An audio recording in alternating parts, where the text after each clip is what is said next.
2. A arte de tomar decisões eficazes.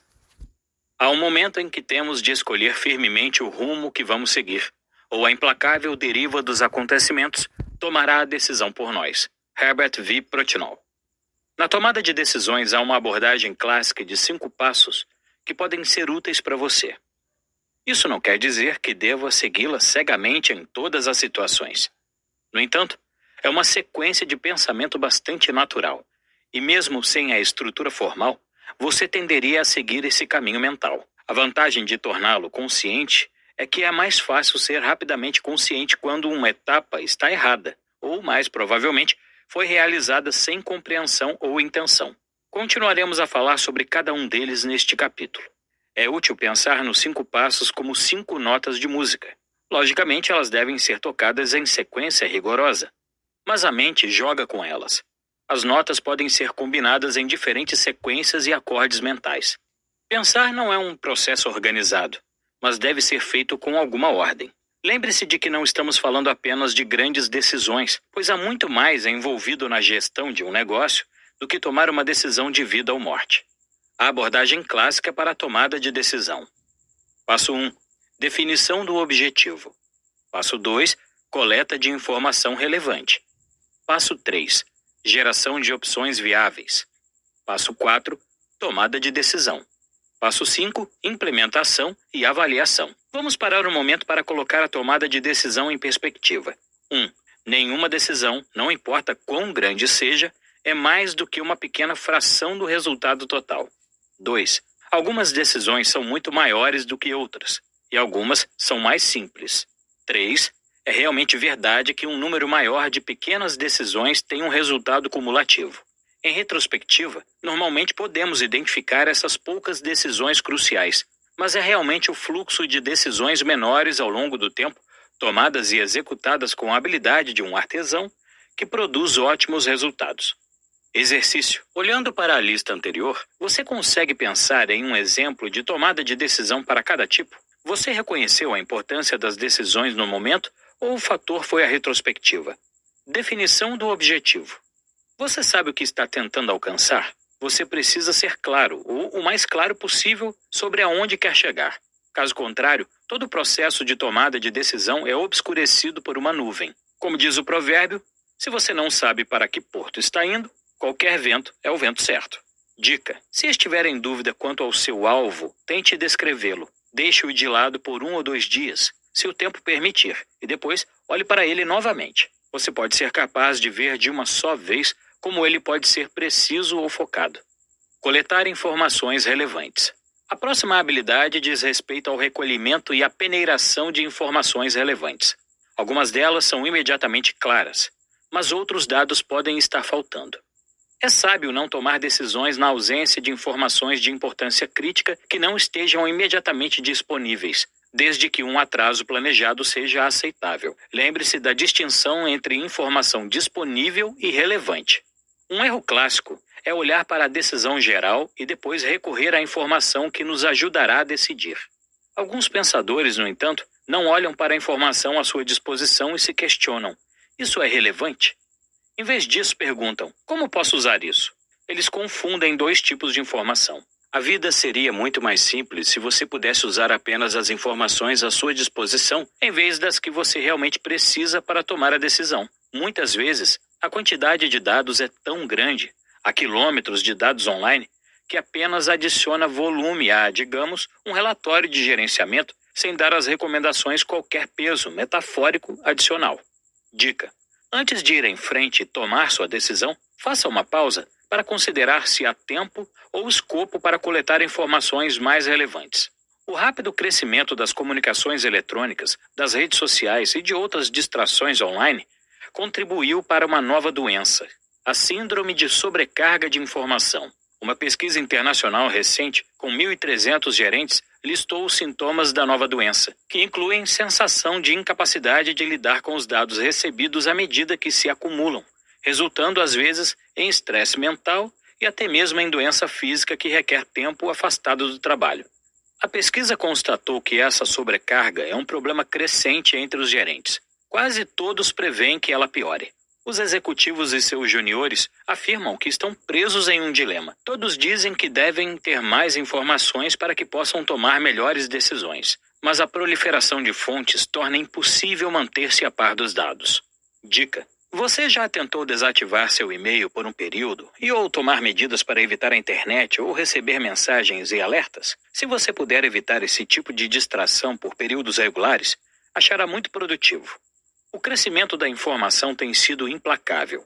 O New York Times produz tanta informação distinta cotidianamente quanto a quantidade de informação que uma pessoa do século XVII encontrava na vida inteira. Não admira que metade dos gestores entrevistados tenha se queixado de sobrecarga de informação, em parte causada por enormes quantidades de informação não solicitada. A mesma proporção também espera que a incrível expansão da internet intensifique o problema ano após ano. Para evitar sucumbir à síndrome de sobrecarga de informação, você precisa de todas as habilidades descritas neste audiolivro. Suponha que a sobreposição entre as informações necessárias e as informações disponíveis não seja suficiente. O que fazer? Obviamente você passou a obter mais informações da categoria necessária para obter informação, ou, para usar uma descrição mais ampla, pesquisar implica custos em tempo e dinheiro. Mesmo que sua organização não esteja no mercado para lucrar, ela certamente tem que ser um negócio que visa conter custos. Isso sugere que você geralmente adquire uma grande quantidade de informações relevantes em um tempo relativamente curto e possivelmente a um custo relativamente baixo. Porém, a linha logo se curva em direção a um platô. Você se verá gastando mais tempo para descobrir cada vez menos informações relevantes.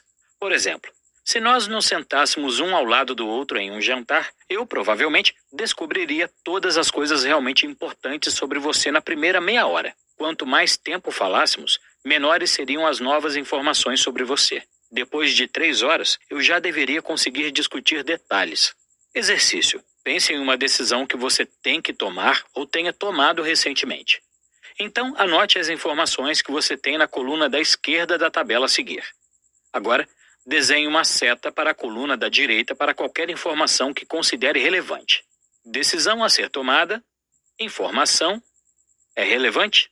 A tabela apresentada está disponível no apêndice desta obra para ajudá-lo na próxima vez que você precisar entender informações relevantes a partir da informação disponível. Geração de opções viáveis. Observe o uso da palavra opções em vez de alternativas.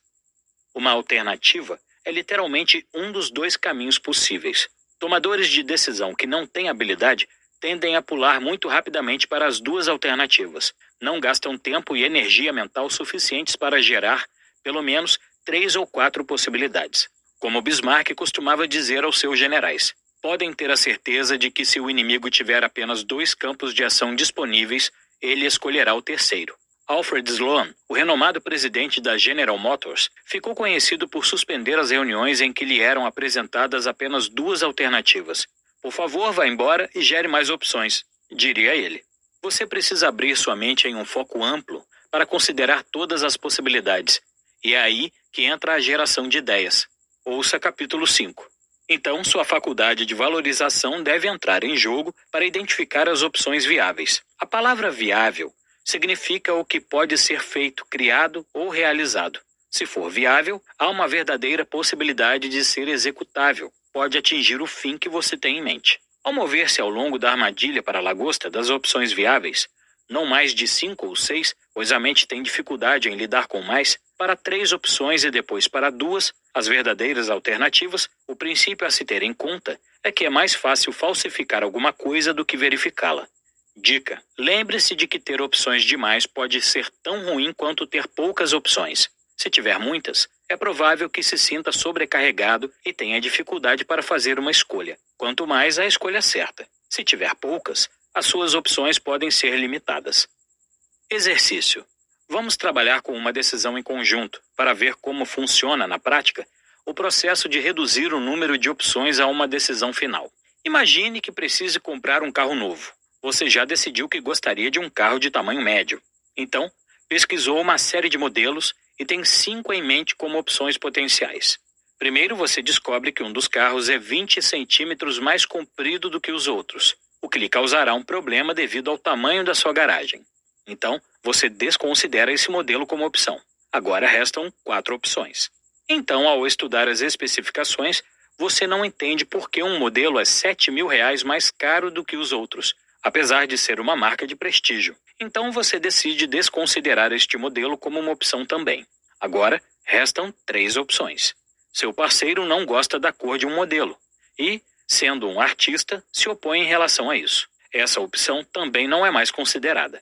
Agora, restam 2 opções. Você acabou de ouvir este audiolivro e, sendo persuadido pelo argumento do áudio, decide gastar um pouco mais de tempo para obter mais informações. Então, faz um test drive nos carros que restam como alternativa.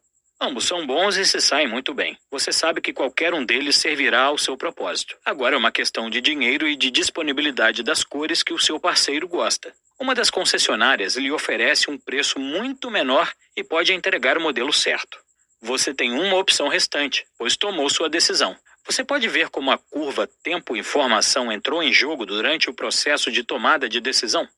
Tomada de decisão. A atividade preliminar essencial aqui é estabelecer os critérios de seleção. Vale a pena dividi-los em diferentes níveis de prioridade. Precisa, deve e pode. A menos que uma opção atenda aos requisitos precisa, você deve descartá-la. Porém, depois que o essencial tiver sido satisfeito, a lista de desejos, os deve altamente desejáveis ou as adições agradáveis do pode entra em ação. Escolher um carro é um caso relativamente simples, porque há um número finito de modelos dentre os quais escolher e uma lista relativamente simples de critérios a serem cumpridos. A fim de ajudá-lo a escolher em casos mais complexos, lembre-se de que você pode tomar uma decisão, listando as vantagens e desvantagens, examinando as consequências de cada escolha, tentando o curso proposto de acordo com o seu objetivo, ponderando os riscos em face dos ganhos esperados. Exercício. Pensando na mesma decisão que usou para completar o exercício em que diferencia as informações disponíveis das informações relevantes, quais são suas 5 opções mais prováveis? Tente completar essa matriz de tomada de decisão para cada opção para ver se consegue eliminar alguma delas. Esta tabela se encontra no apêndice. Opção: vantagens, desvantagens, consequências. Há alguma forma de testar essa opção? Riscos, ganhos. Avaliação de risco. O que torna as decisões realmente difíceis é o fator de alto risco. Talvez você se lembre do conselho conflitante dos 2 ditados. Olhe antes de saltar e aquele que hesita está perdido. Há uma habilidade importante em calcular o risco. Calcular soa matemático, e há uma abundância de livros de gestão com o termo tomada de decisão no título que oferecem várias teorias de probabilidade e métodos estatísticos para facilitar a avaliação de risco. Naturalmente, há tecnologia disponível que também pode ajudá-lo com essa abordagem. Às vezes, a atribuição de números e esse tipo de cálculo pode ajudar, mas a contribuição da matemática para esse campo é muito limitada. A experiência desempenha um papel muito maior. Uma ideia útil é definir a pior desvantagem.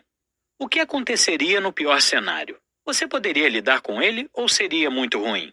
No entanto, em situações de alto risco, grande recompensa, embora você saiba que ficará mal se nem tudo der certo, ainda poderá decidir tomar o curso de alto risco porque a recompensa é muito importante para que você a abandone. Você, então, tem que direcionar sua mente para fazer tudo o que puder para reduzir o risco. É aqui que a experiência, a prática, a consulta com especialistas, o reconhecimento e os ensaios mentais podem ser técnicas relevantes. Você está tentando transformar a possibilidade de sucesso na probabilidade de sucesso, mas não será capaz de eliminar completamente o risco. Nessa situação, há muitas contingências. Avaliação das consequências.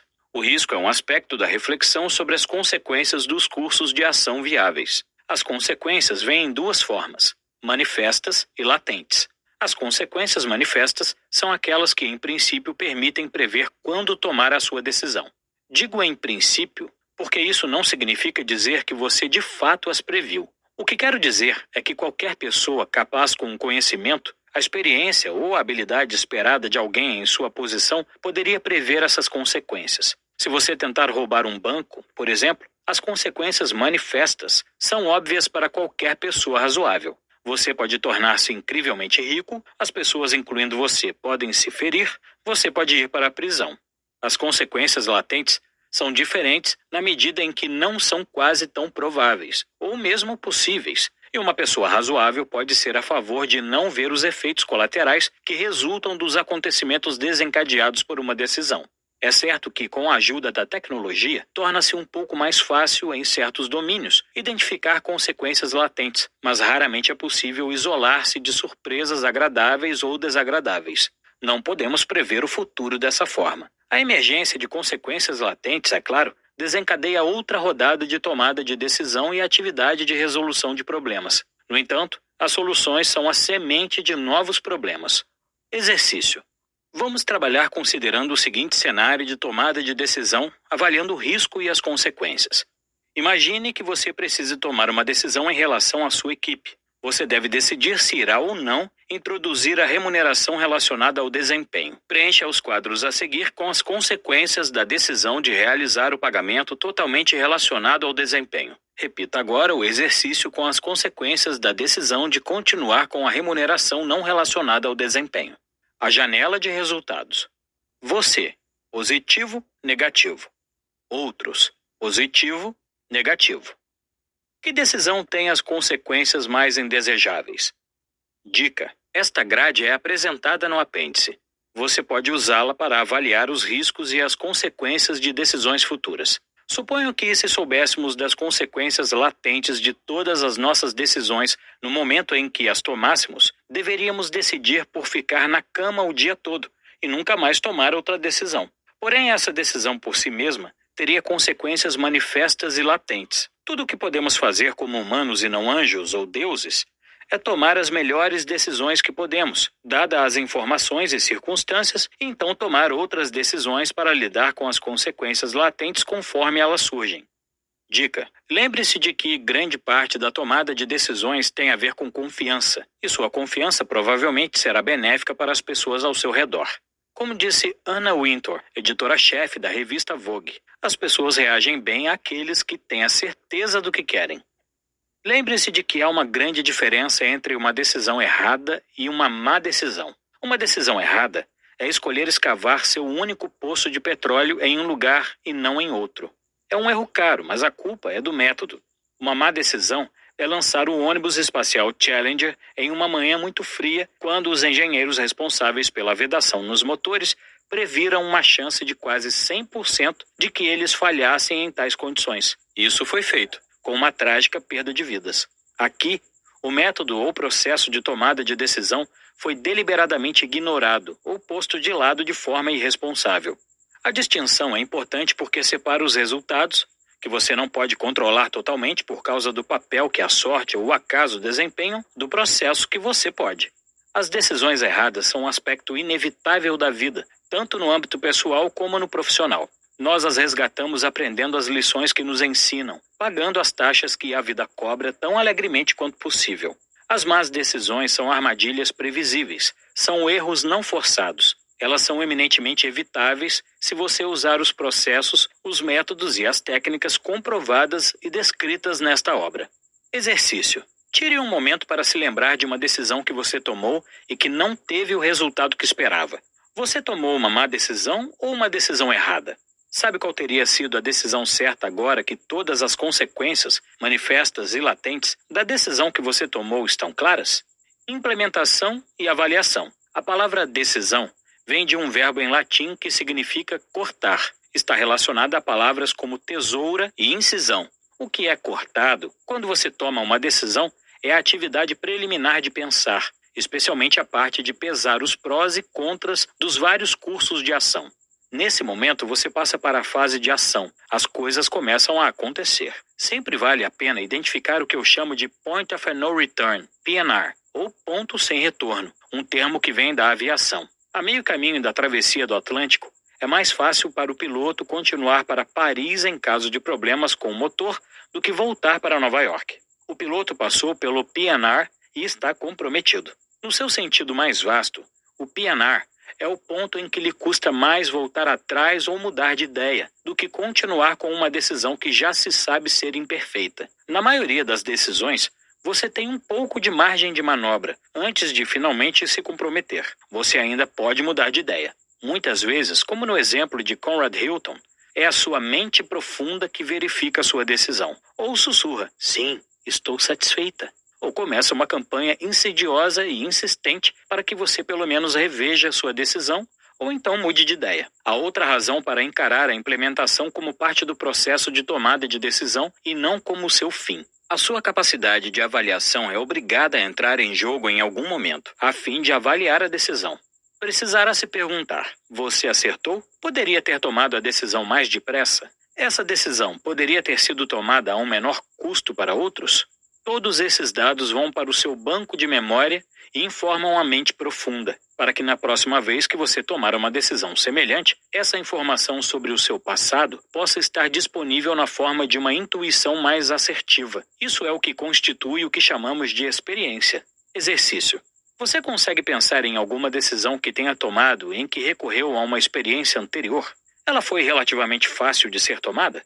Isso é a sua mente profunda trabalhando. Dica: lembre-se, a sua mente profunda realmente funciona. Em 2006, alguns investigadores da Universidade de Amsterdã decidiram pôr à prova a teoria da mente profunda. Os psicólogos pediram a um grupo de voluntários para fingir que estavam prestes a comprar um dentre 4 carros. Os voluntários receberam muitas informações sobre os veículos, e um modelo era muito melhor que os outros. Metade dos voluntários teve tempo para refletir sobre os méritos de cada carro, enquanto os outros tiveram que resolver quebra-cabeças para manter suas mentes ocupadas. Ambos os grupos foram então convidados a escolher o carro que iriam comprar. Os resultados mostraram que aqueles que se restringiram ao pensamento consciente eram menos propensos a escolher o melhor negócio. Aqueles cujas mentes superficiais estavam ocupadas com os quebra-cabeças irrelevantes fizeram melhores escolhas. Em um segundo experimento, os voluntários foram confrontados com escolhas de móveis na IKEA e os resultados foram semelhantes. O que os experimentos mostram é que sua mente profunda pode lidar com mais fatos e números do que sua mente consciente. Essa última é boa em escolhas simples, como a compra de toalhas diferentes ou conjuntos de luvas térmicas distintos. Porém, as escolhas feitas em assuntos complexos, como entre casas ou carros diferentes, são melhores se a sua mente profunda estiver envolvida. Esse princípio, posso acrescentar, aplica-se sempre às decisões das pessoas, especialmente à escolha do seu parceiro de vida. São razões femininas tão somente. Penso que ele é o melhor porque assim penso. Diz uma das heroínas de Shakespeare. Em linguagem menos eloquente, podemos dizer que é a nossa mente profunda que melhor processa toda a informação complexa que vem de outra pessoa e a transforma em um julgamento simples, mas profundo. Quem sabe como esse trabalho é realizado na colmeia interior da mente? Exercício. Você consegue se lembrar de um momento em que não escutou sua mente profunda e se arrependeu? Por que não a escutou? Checklist da tomada de decisão. Você já definiu seu objetivo? Você já teve tempo para coletar informações relevantes? Você gerou um número suficiente de opções viáveis? Você já avaliou o risco e considerou as consequências de cada opção? Você já avaliou a sua decisão em relação aos seus critérios de sucesso? Tome cuidado para que o mel não permaneça no mesmo estado em que você o colheu. As abelhas não teriam crédito se elas não o transformassem em algo diferente e melhor. Petrarch. Resumo dos pontos. Às vezes é útil para a mente ter uma estrutura para abordar tarefas potencialmente difíceis. Na tomada de decisões, há um quadro simples de 5 etapas ou fases. Pense nele mais como um processo em espiral. A definição do objetivo é invariavelmente importante na tomada de decisões. Uma dica útil é escrevê-lo, pois vê-lo por escrito muitas vezes o ajuda a alcançar a clareza mental necessária. O recolhimento de informação relevante envolve tanto o levantamento da informação disponível como a tomada de medidas para adquirir a informação em falta, mas que é relevante para o assunto em questão. Para gerar opções viáveis, lembre-se do modelo da armadilha para a lagosta. Você deve ser capaz de passar sistematicamente de uma série de possibilidades. Algumas delas podem ser o resultado de um pensamento imaginativo para um conjunto cada vez menor de opções viáveis, os cursos de ação que são realmente viáveis, dados os recursos disponíveis. Ao tomar a decisão, os critérios de sucesso escolhidos, o produto da função de avaliação da mente, entram em cena. É útil classificar esses critérios de acordo com o curso de ação proposto.